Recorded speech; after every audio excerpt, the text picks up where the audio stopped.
Welcome to New Libs on the Block. I am Representative Amy Smith. I'm Brion, Curran. I'm Kristi Pursell. A distracted Kristi Pursell right at the beginning, looking off screen.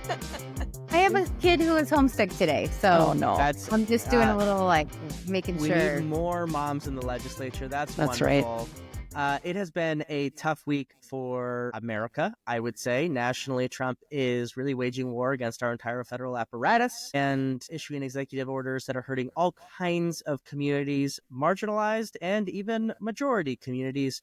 We will get to that soon, but before that, we do have to talk about what is happening in our state, in Minnesota. As you all know, as listeners of this podcast, the last couple of weeks, the Republicans have been having House up in St. Paul, doing terrible things, agenda that is completely against the will of the people of Minnesota. And the Supreme Court on Friday ruled that everything they did was absolutely wrong, unconstitutional, illegal, a coup against power that they did not have the power to do. So we can talk specifically about this court case, but first I want to ask, Brion, how do you feel? Vindicated? I feel vindicated.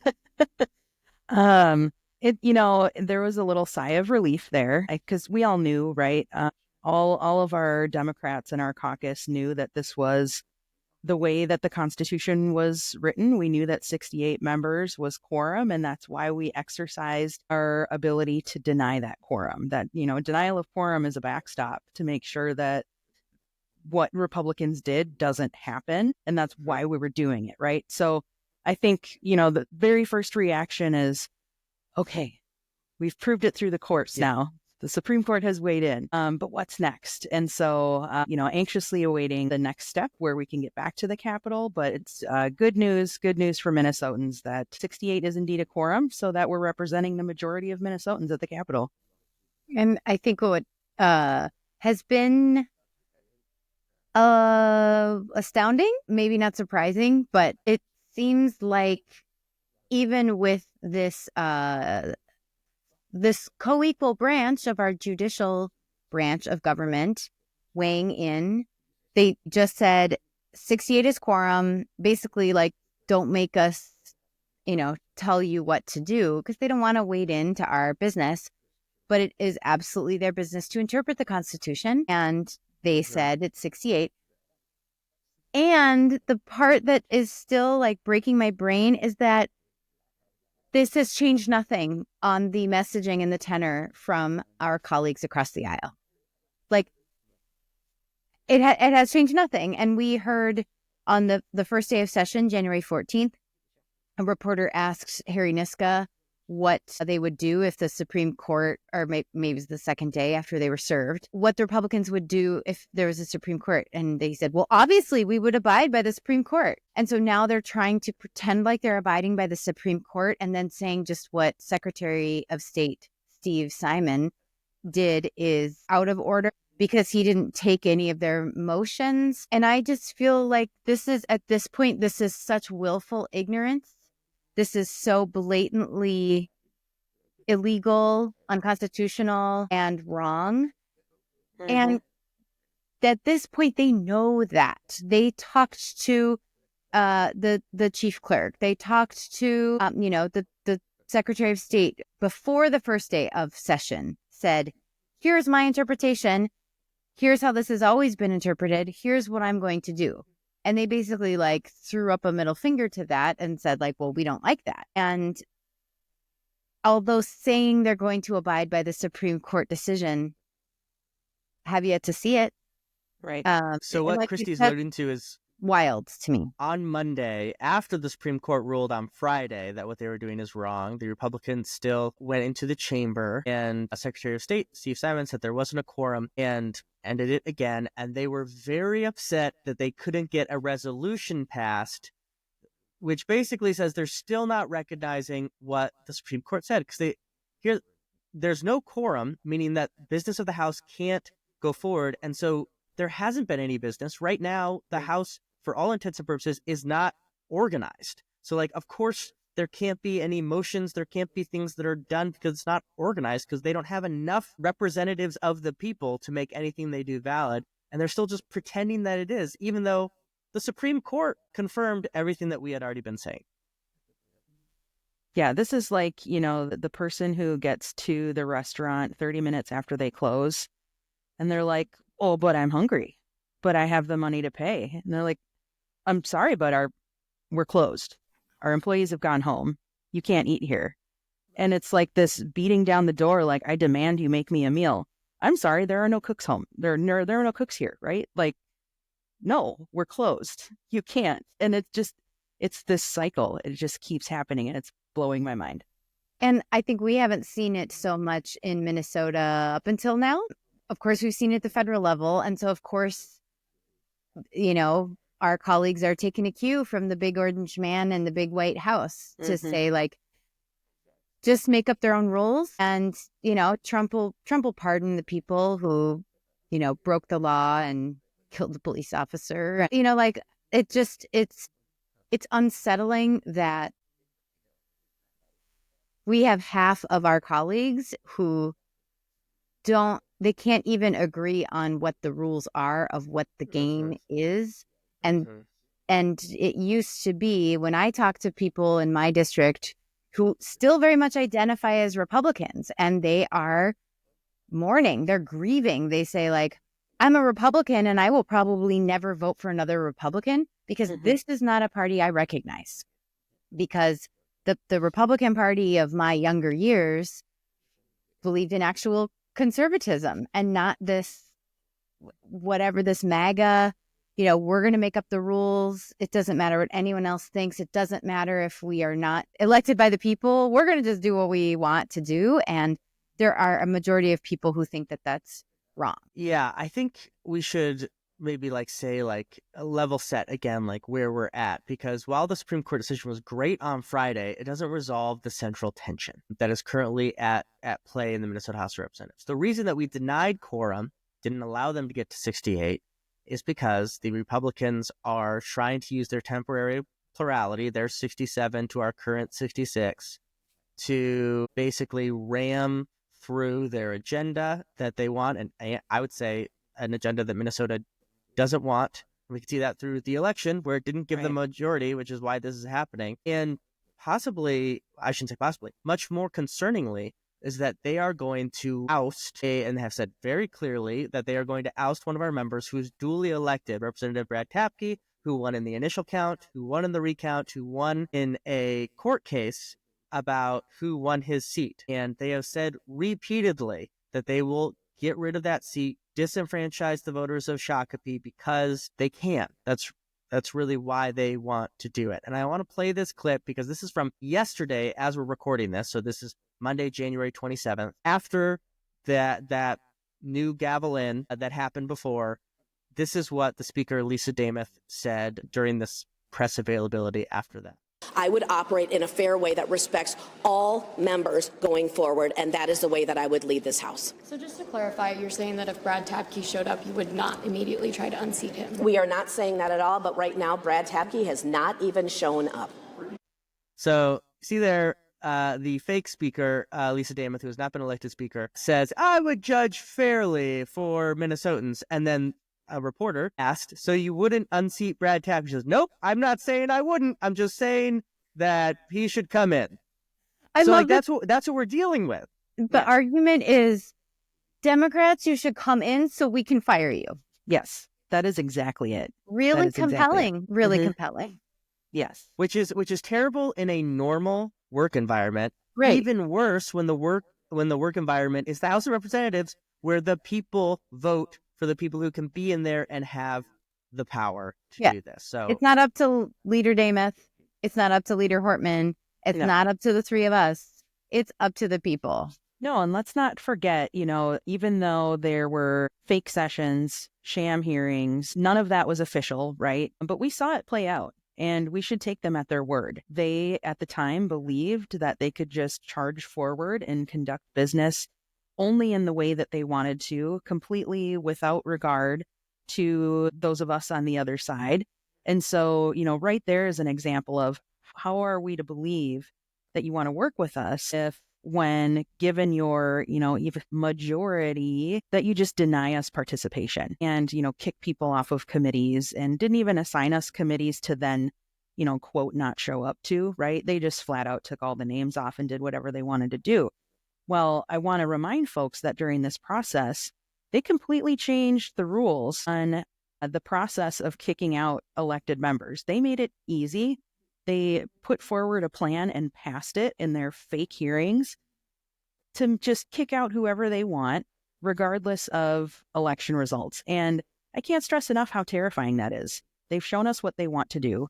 There is no reason to believe that they won't do it should we give them quorum and show up. And I think it's Maya Angelou who said, when someone shows you who they are, believe them. Right.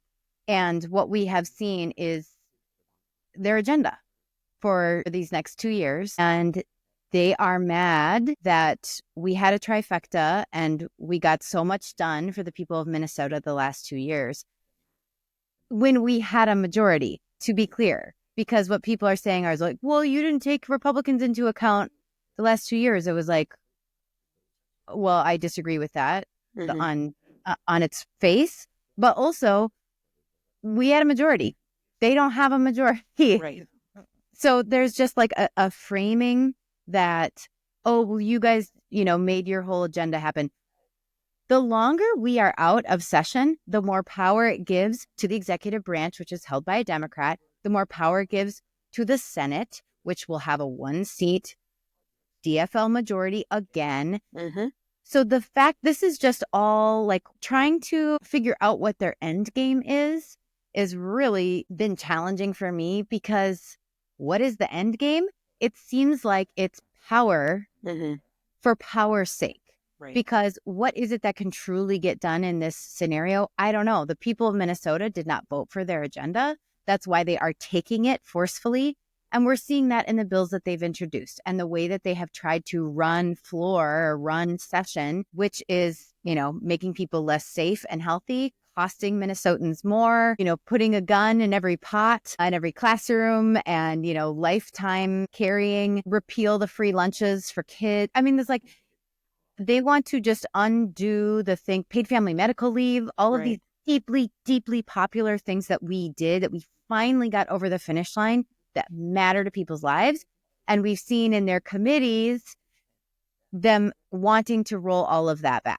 And even if that is just playing to their base, they don't even have enough of a base to have gotten a majority or won a statewide office in a long time. And they still don't have it now, and they want to act like they have it. And then, by the way, want zero consequences for them breaking the law, going against the Constitution, and seriously overstepping their bounds. And that's just not going to happen. And Democrats are beautifully united and also like actually doing a thing, which I think A, they didn't expect, and B, doesn't necessarily happen everywhere or on the national stage. And I know the frustration of the three of us to be like, why aren't the Democrats in Congress doing a thing? Why aren't the Democrats in the U.S. Senate doing a thing? Well, we're doing a thing, and that's making them even more mad because they didn't expect it, and that's not the norm. And we are like lockstep, 66 strong right now.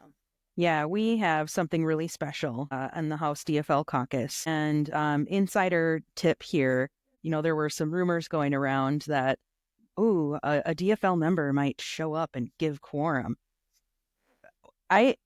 Whoops, bad tip. Yeah, bad tip, guys. We operate as a team. We communicate with each other every day as good, solid team members should. The denial of quorum was not an order given by any party leaders. This was a group decision that 100% of our caucus agreed on from the beginning, and continue to check in every single day to make sure we're all in agreement and understanding of what the stakes are and, what we believe is right for the state of Minnesota. So, any of these attempts to try to divide our caucus, I mean, I can see Kristi's face right now. It's laughable. It really is laughable. There just isn't that division. Now, I'm not part of the Republican caucus. I can't say what happens in those, but we're hearing that there's some disagreement in the caucus. And I know that our team has functioned really well when we work out those differences in our caucus. and then we come out the other side as a team with a strong message. And I think if there's any hope of getting to some negotiations to an agreement soon, that hopefully Republicans will have that conversation amongst themselves, come to a realistic conclusion, and negotiate and get back to work with us. There's plenty of folks over there who also won tight races. Right. And so for them to see this power grab of, we think if we had another shot at it, maybe we could take that race. They know, that's Brad Tabke right now, but crap, that could be me next time. And so I think there's a handful of their folks who are more of a traditional Republican conservative point of view, but their caucus is being run by the right-wing MAGA extremists. And that's who, pretty hard to negotiate with extremists in that way. Yeah, and it's difficult because the MAGA extremism is give us all the power or run government into the ground, because that'll force people to give us all the power because it's not working.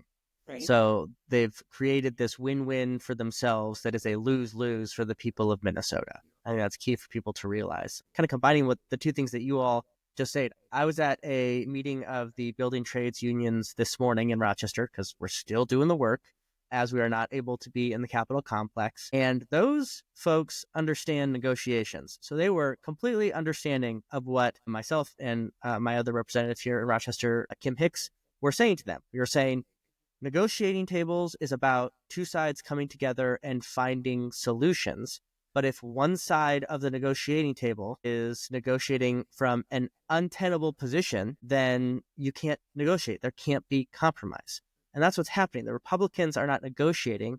They are demanding unreasonable things, whether it is the recall of children lunch or other policy decisions. In that room, I talked specifically about going against collective bargaining, our earned sick and save time, our paid leave programs that they have filed fake bills to go against. But also, in a much larger sense, they're saying, hey, give us power over the democracy of Minnesota, saying who is and who isn't a representative in the Minnesota House.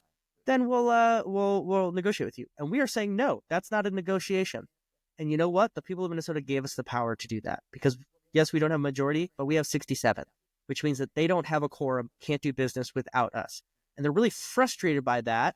But the honest answer is, if the people don't give you power, you don't have power in our system. And that's how it should be. And that's what we're fighting for.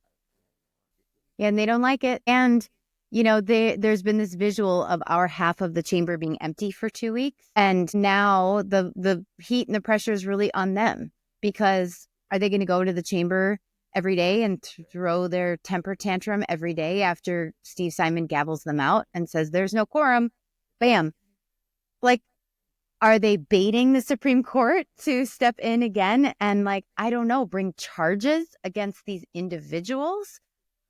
Because that could happen. I mean, we could have grounds, and not the three people on here, but the people of Minnesota could have grounds to say, you broke the law, you went against the Constitution.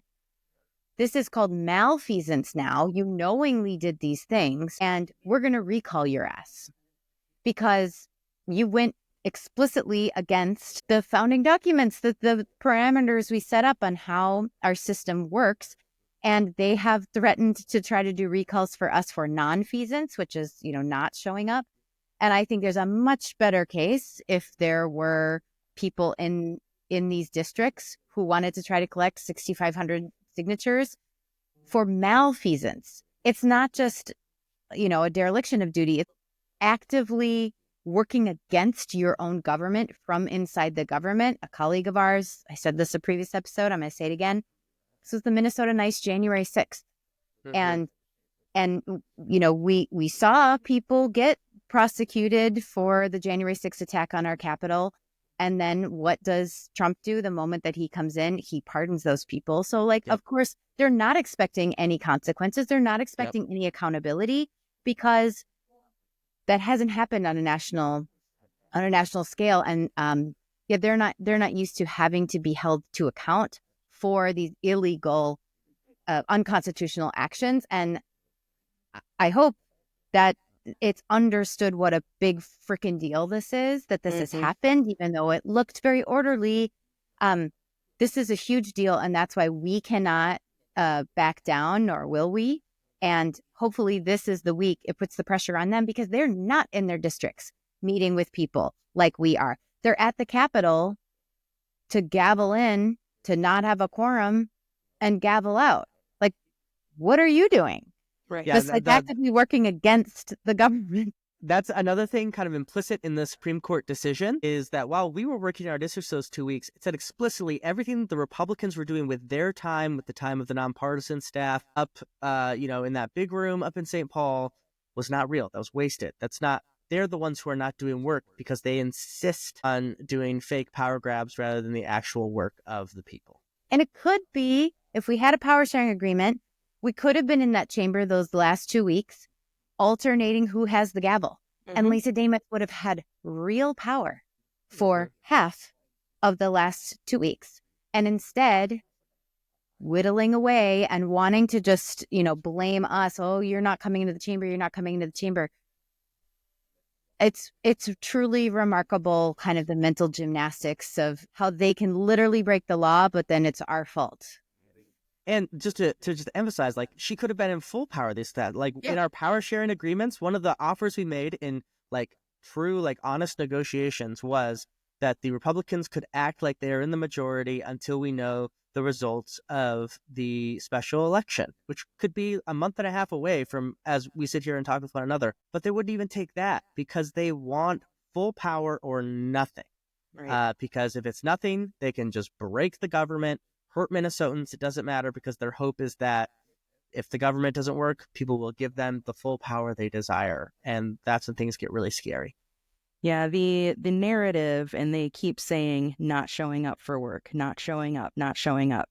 This is denial of quorum. This is a procedural tool that we are using. We're exercising this for this exact reason, for the reasons that we are talking about and have been talking about on this podcast and at the national level, to prevent government, a small group of government, just coming and steamrolling over everything, right?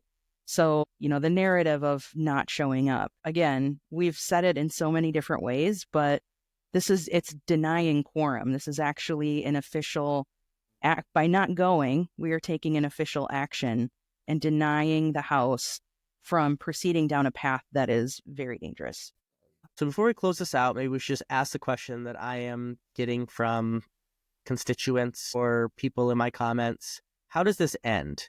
And we don't know the answer to that, but maybe as it sits right now, again, Tuesday, January 28th is when we're recording this, what are the potential endings or next steps? What happens now? Brion, can I start with you? Okay. I think what we should expect is that negotiations will continue between our speaker designates, Melissa Hortman and Lisa Damith. That's been happening. It sounds like there might be some progress being made. Ultimately, what we are looking for is something reasonable. When Republicans have more people than Democrats at the Capitol, they can operate as if they have a majority, which I think is very fair. I think it's very fair. And then the other stipulations where we're not going to overturn elections as members of the House of Representatives. We honor what the people sent all of us in to do, and we don't just disrupt elections because we don't like the results. And the other thing is, if we do return to a tie, that we share that power. Again, I think that is very, very reasonable. And it's exactly what voters across the state of Minnesota collectively voted for. And it accurately reflects what the voters in Shakopee and Roseville specifically are asking for as well. Yeah, and that's honestly, we're in a waiting game now. As we've said multiple times, to negotiate and to work together, you have to have two reasonable parties. And right now, we don't have two reasonable parties. We have a reasonable party and a party that is being so unreasonable they're willing to go outside of the law. And the Supreme Court confirmed this on Friday. With that, we're going to take a break. Obviously, we'll keep you updated in the weeks to come, and hopefully we'll have an agreement soon. But after this break, we're going to talk about some federal stuff. What's going on in Trump's America week 2.5? It's only week 2. It's been a 1 week from man, today. It's like 8. It's like day 8. Jesus. It's like 5 years.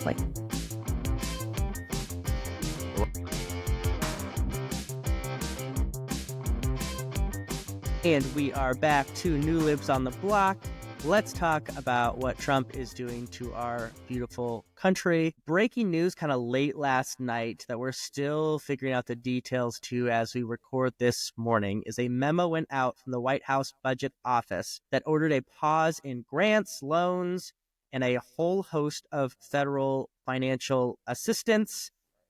And we honestly don't know how far-reaching that could be. Some things that jump immediately to mind are school meals for low-income students. Obviously, in Minnesota, we have free meals for everyone, but most states don't have that. UIC nutrition programs for pregnant women and infants, SNAP benefits, wildfire preparedness in the Department of the Interior, Medicare enrollment assistance, foreign aid, things like mine inspection, food safety, veterans benefits. All of these things are really up in the air.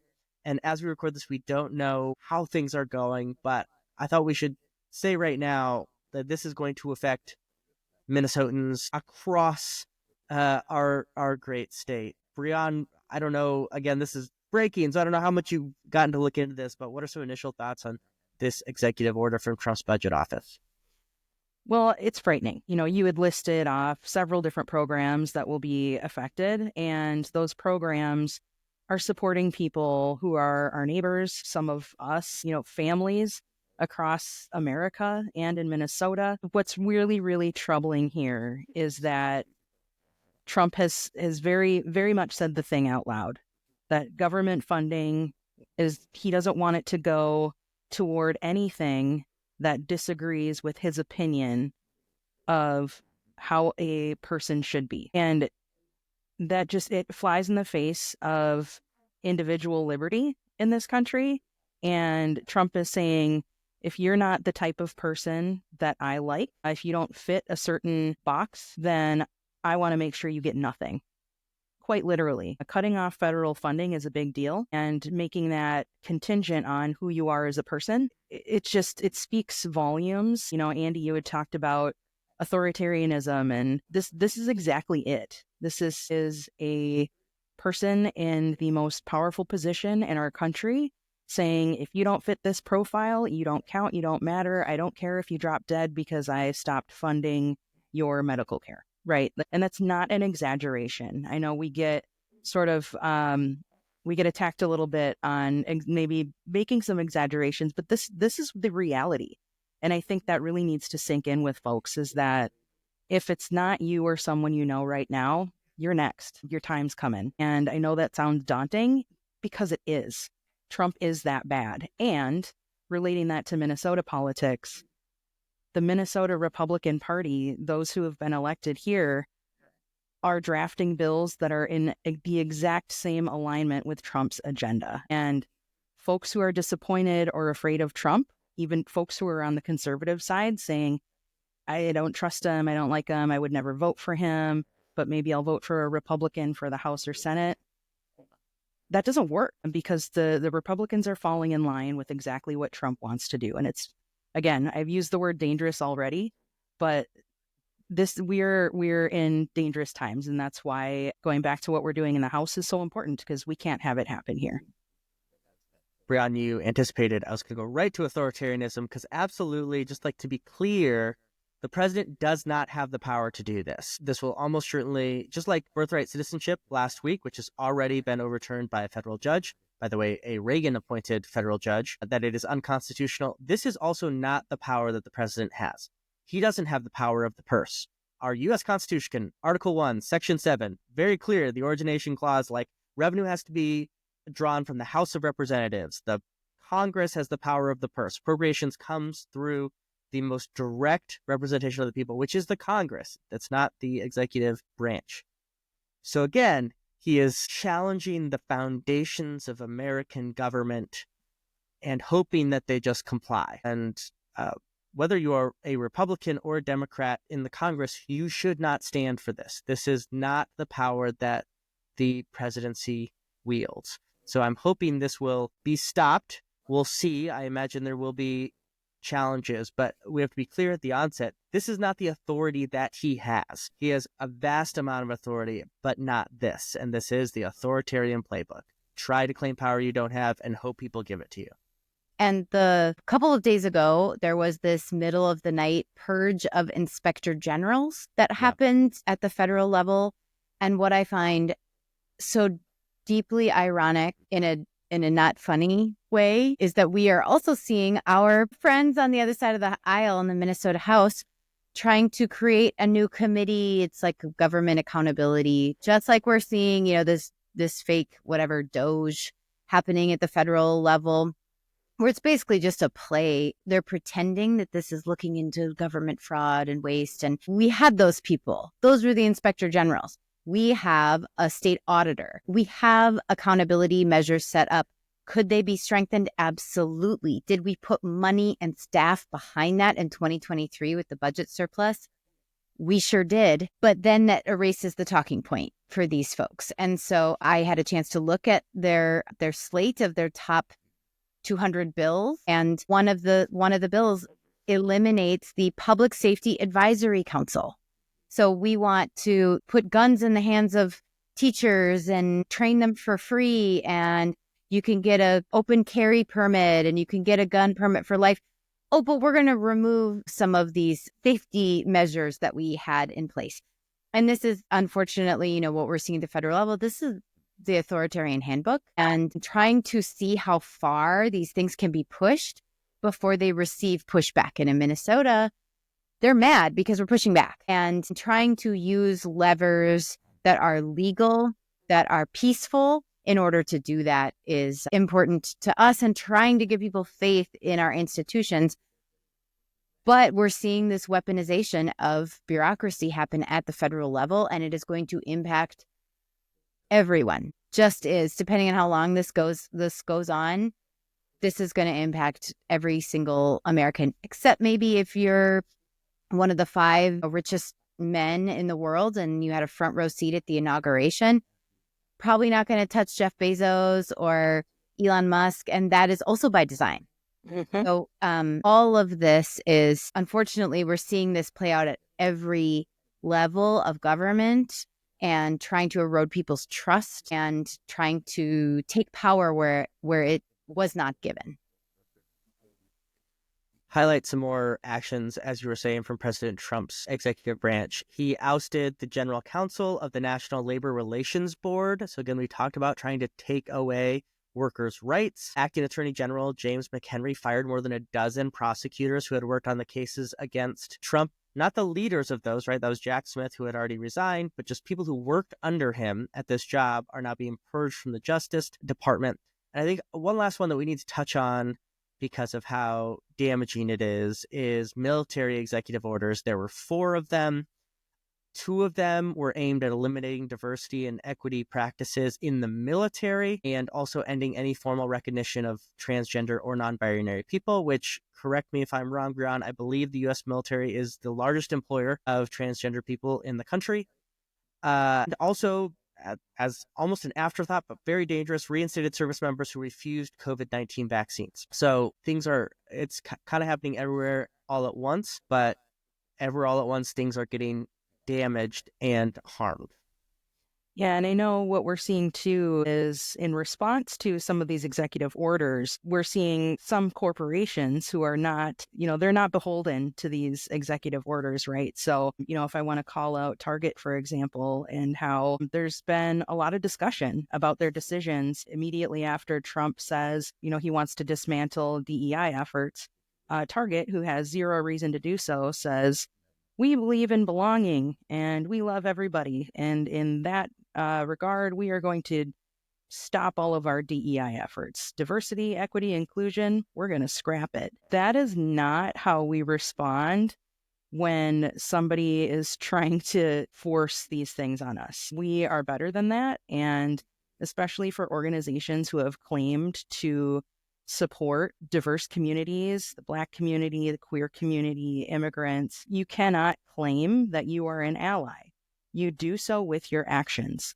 And you will be told if you are an ally, a good one or a mediocre one, and we can help you out with that. But you don't just get to claim that you're an ally and then throw a bunch of money at Twin Cities Pride and say, hey, look, here's our stuff everywhere. We support queer people. you don't get to just show up and claim that and then have these terrible, awful corporate decisions that clearly are being made just to, falter to the Trump administration for whatever reason. Because again, they're corporations. They don't have to follow whatever Trump says. So there has to be some sort of business interest for the folks at the top to be so willing to throw away what's right in order to comply with what Trump deems to be best. And I will just say here, corporations will not save us.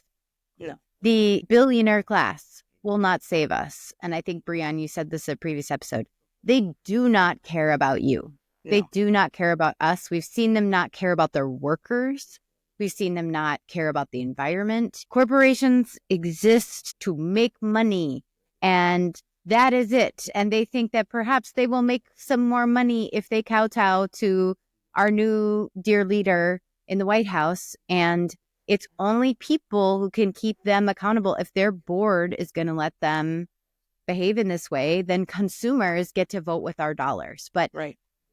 They are not going to, corporations and the few wealthy, powerful, they don't care about you. They don't care about me. They don't care about us. And that's actually the function of government, at least in a democracy, is to have the people choose. It's the most democratic way that we have come up with. And there's this wonderful quote our colleague Emma Greenman has printed out largely beside her home office. And it's the quote about, you can either decide to have a democracy or you can have power and wealth in the hands of a few. And you can't have both, and you have to choose. And that's not the direct quote, and I'm butchering it. But, what we're seeing coming from the White House is a preference to an oligarchy or a broligarchy, and just putting lots of hope and power in the hands of the few very rich. It's not okay. That's not the system that we all came to work in, because we prefer a democracy, even with its imperfections and its messiness. Yeah, you can either have a democracy or a bro-oligarchy. What did you say? Brogers?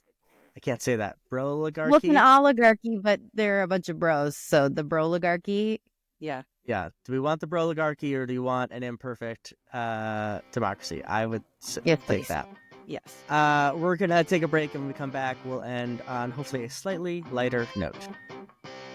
And we are back, hopefully going to end here on a lighter note by bringing back a favorite segment from back when we did this show 2 years ago, and that is everyone's favorite things. Well, now, when anything bothers me and I'm feeling unhappy, I just try and think of nice things. What kind of things? My favorite thing.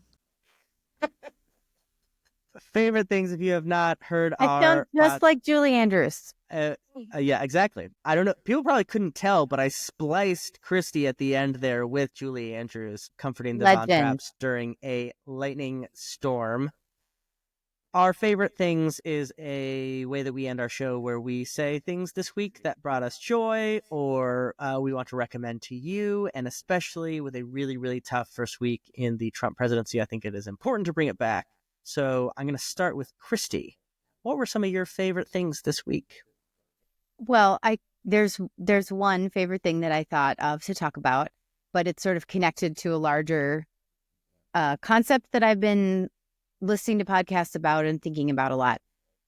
So I didn't know until towards the end of our first year in the legislature in 2023 that there is a Sunday night legislative hockey game that happens. It's more like the analogy that Andy used a few episodes ago, where it's like, whoever is there, is it 3-on-3? Is it 4-on-4? Is it 5-on-5? Of pickup hockey. And apparently this was started decades ago by Phyllis Kahn and, I don't know, some other men too. Phyllis Kahn doesn't come, but kind of remarkable, like right when, women and girls were playing hockey, we're starting to play hockey more in the state. And I got to go on Sunday, and I haven't been yet this season. And it's a combination of people who used to work in the legislature, people who work in different parts of state government, lobbyists, and members and staff. And then like plus one. So our colleague, Representative Leon Lilly's son was there. you invite other people who play. And it was so fun, and it kicked my ass so badly because I have not played hockey for a year. And so just like sprinting all out for 1 minute, or our shifts are a little longer than that, like a minute and a half.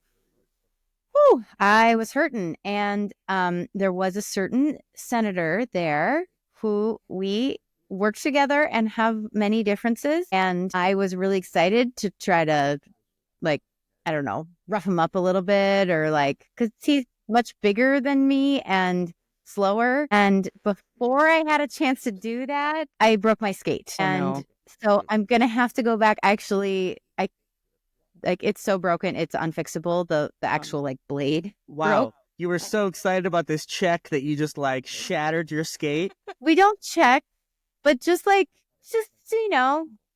him a little.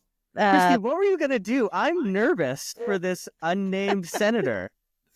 Like he's bigger and heavier than me, but slower. So I want to just like, I don't know, get all up in his face and like get in his head. And he actually like basically scored on me. I was trying to play defense, and then so I was like, gotta, get back. And then I disrupted a pass that was passed with vigor, and I stopped it with my skate, and I heard the sound, and I was like, well, that's a busted blade. So that was a dramatic finish, and now I don't have skates, but the team, Representative Leon Lilly, connected me with some of the people who were skating with, and just like, hey, does anyone have a, size 5.5 skate? And so it sounds like I have a pair of skates that I have to go purchase and pick up.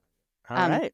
But the thing that this connects to is I was listening to the Offline with John Favreau, and he interviewed someone who were talking about how we're in this loneliness epidemic, and we're in this age of disconnection. And it's basically because we all have supercomputers in our pockets. And the thing to do for our mental health and for our community, and I would argue for our democracy, is to go outside, leave your house, interact with the barista at the coffee shop, chat with someone on the bus, make a plan to go have a beer with your friends, or go, host a dinner party or something like that. We have just really lost these community connections. And that was really refreshing for me to go on Sunday night after a year of not skating, to have some familiar faces and to have some new people and just have this interaction. Like, I don't know most of those people's names, but, they put the puck in the back of the net and we say, great job.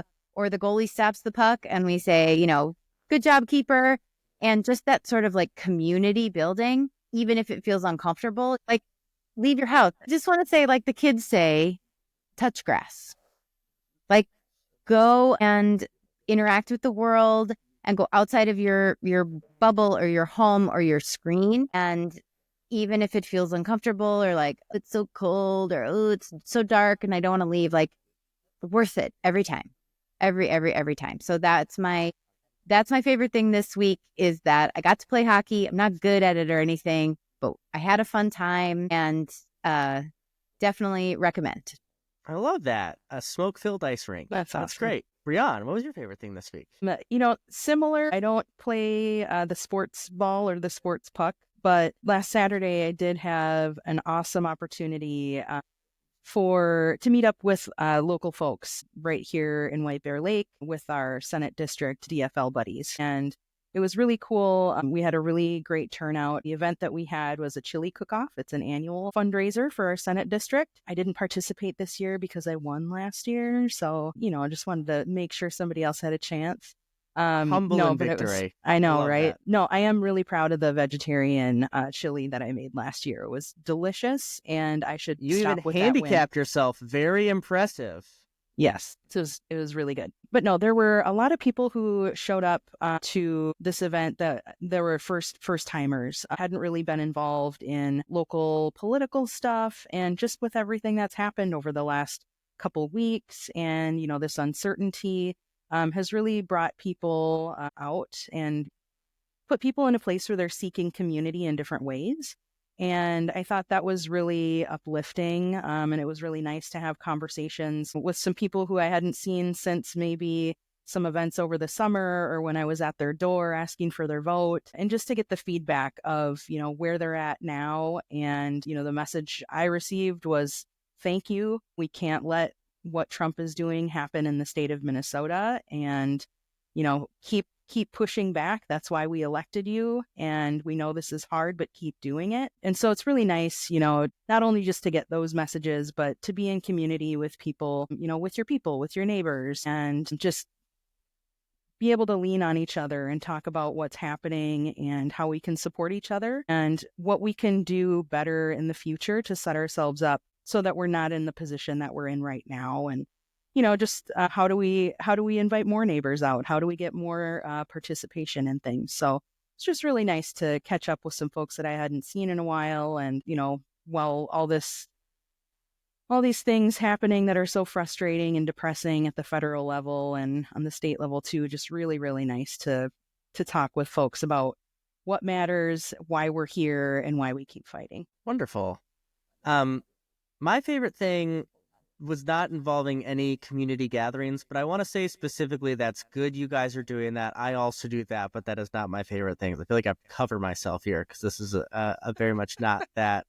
Anyway, my favorite thing this week is about movies, as it so often is. So this week, the Oscar nominations were released.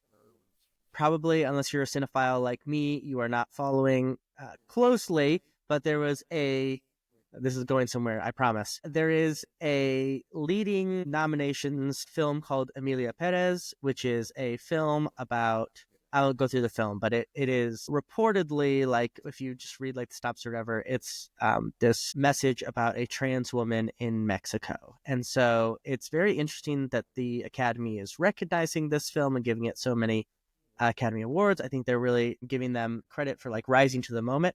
However, if you see that film, in many people's opinions, much more closer to the trans community than I, the themes are not pro-trans as we would want, and it has a lot of, I'll just leave it at that. People can look up the reviews. I personally found it not very good movie, both in its themes and its execution. The reason I mention that is because there's another film that was put out by a non-binary director, Jane Shubram, that I saw this weekend that was absolutely incredible, and I think encapsulated everything that like art can be in this moment. I strongly believe many things are resistance, and art is one of them.